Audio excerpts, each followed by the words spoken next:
सगळ्यांना जय भीम. मी अण्णाभाऊंची सुनबाई. आपल्या सांगली जिल्ह्यात मोर्चा आहे, त्या मोर्चाला आपण सगळ्यांनी, आपल्या मातंग समाजाच्या लोकांनी सगळ्यांनी यावं अशी मी तुम्हाला सगळ्यांनी मी प्रार्थना करते, विनंती करते की प्रत्येक गावात मोर्चा झाला. आणि ह्यो मोर्चा कशाचा आहे? आबाकडं वर्गीकरण, आपल्याला आरक्षण भेटलंच पाहिजे आणि ही भेटल्याशिवाय राहणार नाही. आज मातंग समाज आपण एकत्र झालेला आहे. आपण मातंग समाज एकत्र होऊन आपण आरक्षण ही घेतलंच पाहिजे. आज सांगली जिल्ह्यात आज अण्णाभाऊंचं जन्मभूमी आहे. आज त्यांच्या जन्मभूमीतनं मी सांगत असते की ह्या मोर्चाला आपण सगळ्या समाजाने उपस्थित राहावं.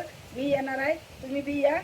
आणि एक तुम्हाला मुद्दा सांगते की अण्णाभाऊला भारतरत्न पुरस्कार भेटण्यासाठी आपण सगळ्या मातंग समाजाच्या लोकांनी पाहिजे एवढी ताकद लावून आपण भारतरत्न पुरस्कार मिळवून घेऊया. डॉक्टर वसंतराव साठेंचा